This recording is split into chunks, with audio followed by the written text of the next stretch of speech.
अपने जीवन में अवसरों की प्रतीक्षा करने में समय नष्ट मत करो। अवसरों का अनुसंधान करना पड़ेगा। वर्तमान परिस्थितियों के मध्य में अन्वेषण करके अनुकूलता का अनुसंधान करना पड़ेगा। आपके अपने हाथ में आपको कोई अनुकूलता प्रदान करने वाला नहीं है। वर्तमान परिस्थितियों के मध्य से ही आपको अपने मार्ग का अन्वेषण करने की प्रक्रिया को प्रारंभ करना पड़ेगा, तभी जीवन में धन्यता का बोध उत्पन्न हो सकता है।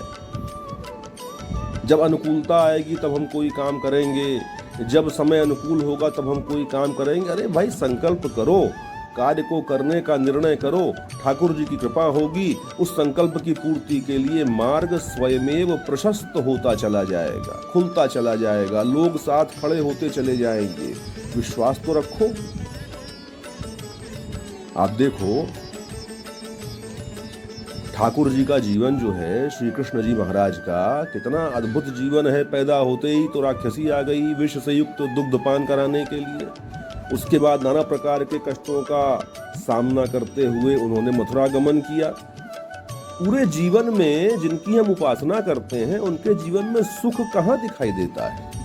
सुख मात्र इस बात में है कि जो परिस्थितियां आती गईं, उनका खुले हृदय से स्वागत करते हुए उनका सामना करने से कभी दूर नहीं भागे ठाकुर जी महाराज।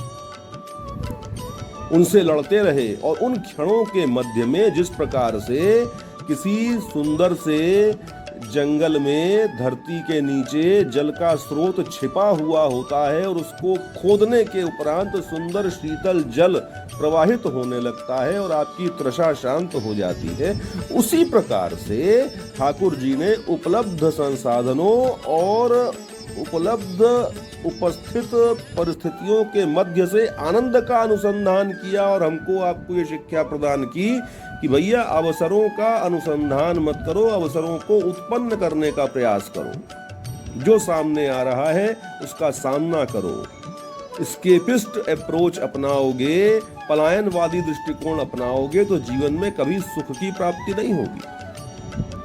अपनी वय के एक अत्यंत उच्च क्षणों में उन्होंने अर्जुन को उपदेश प्रदान किया युद्ध के क्षेत्र में गीता का। आप सोचो, उनकी जो मेंटल स्टेट रही होगी, कितनी स्थिर रही होगी, कितने विवेक युक्त वो रहे होंगे। अगर हम उनको ईश्वरीय स्वरूप के रूप में स्वीकार करते हैं तब भी बहुत अच्छी बात है, और अगर एक महामानव के रूप में स्वीकार करते हैं तब भी आप देखो उनके व्यक्तित्व की जो गुरुता है।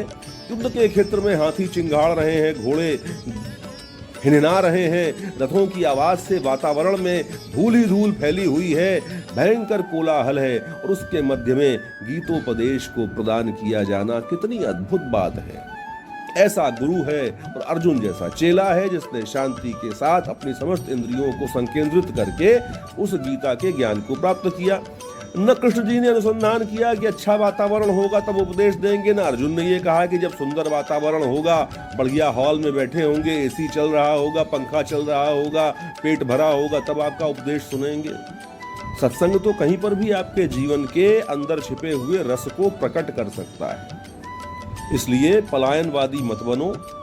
अपनी परिस्थितियों में तुम्हारे पास जो है उसके लिए ठाकुर जी को धन्यवाद दो और उनसे प्रार्थना करो कि और कुछ प्राप्त करने की यदि संभाव्यता बनती है तो उसको प्राप्त करने का अवसर प्रदान करें, सामर्थ्य प्रदान करें, जिससे कि आप अपने जीवन में उस लक्ष्य को प्राप्त कर सकें। जीवन का सूत्र है, इसको स्वीकार करना चाहिए।